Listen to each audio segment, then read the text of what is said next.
കൊല്ലം കുണ്ടറയിൽ ക്ഷേത്രോത്സവത്തിനിടെ police യുവതിയെ മർദ്ദിച്ചെന്ന് പരാതി. Kundara SI കിരണിനെതിരെ യുവതി SP-ക്ക് പരാതി നൽകിയിട്ടുണ്ട്. സൂര്യഗായത്രി കൊല്ലത്തും ചേരും. സൂര്യഗായത്രി പറയൂ. സുഹൈൽ പേരൂർ സ്വദേശികൾക്കാണ് ഈ മർദ്ദനമേറ്റിരിക്കുന്നത്. പോലീസിന്റെ ഭാഗത്ത് നിന്ന് ക്രൂരമായിട്ടുള്ള മർദ്ദനം ഈ ക്ഷേത്രോത്സവത്തിനിടെ തങ്ങൾക്ക് നേരിടേണ്ടതായിട്ട് വന്നു എന്നുള്ളതാണ് ഇവർ പറയുന്നത്. ഇപ്പോൾ മർദ്ദനമേറ്റ യുവതിയും അവരുടെ ഹസ്ബൻഡും ഉൾപ്പെടെ ഉണ്ട്. അവർ സ്വകാര്യ ആശുപത്രിയിൽ ചികിത്സ തേടിയിരിക്കുകയാണ്. അവരോട് തന്നെ വിശദാംശങ്ങൾ ചോദിക്കാം. എന്താണ് ശരിക്കും സംഭവിച്ചത്?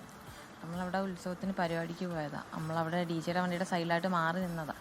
മാറി നിൽക്കുമ്പോഴാണ് ഇതേ കണക്ക് പോലീസുകാർ വരുന്നത്. അപ്പോൾ DJയുടെ വണ്ടിയിൽ സൗണ്ട് ഇതേ കണക്ക് അവിടെ ഇട്ടതാണോ നമുക്കറിയത്തില്ല. നമ്മൾ മാറിയ സൈഡിൽ നിന്നതാണ്. അപ്പോൾ പോലീസുകാർ അവിടെ നിന്ന് ഇങ്ങോട്ട് നടന്ന് നമ്മളെ പുറകെ അപ്പുറത്തുനിന്നാണ് വരുന്നത്. നടന്ന് വന്നിട്ടാണ് ഇവർ പറയുന്നത് എന്തോടെ അവിടെ ബഹളമെന്ന് ചോദിച്ച് ഇതെല്ലാം മാറ്റാൻ പറഞ്ഞില്ലേന്ന് പറഞ്ഞ് കാലേ പിടിച്ചിട്ടാണ് ഒരു പയ്യൻ്റെ മേളിൽ നിന്ന് ഈ പാട്ടിട്ടതിൽ മേളിൽ ഇട്ടപ്പോൾ ആ പയ്യൻ വന്ന് എൻ്റെ പുറത്താണ് വീഴുന്നത്.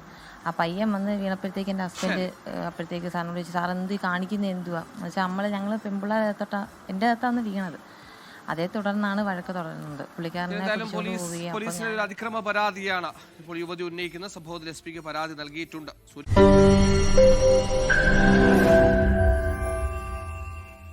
ലോകത്തെവിടെയായാലും ഏത് സമയത്തും 24 വാർത്തകളും ഓഗ്മെന്റഡ് റിയാലിറ്റി പാക്കേജുകളും എക്സ്പ്ലെയിനറുകളും വിശദമായി കാണാൻ ഞങ്ങളുടെ YouTube ചാനൽ നിങ്ങൾക്ക് സബ്സ്ക്രൈബ് ചെയ്യാം.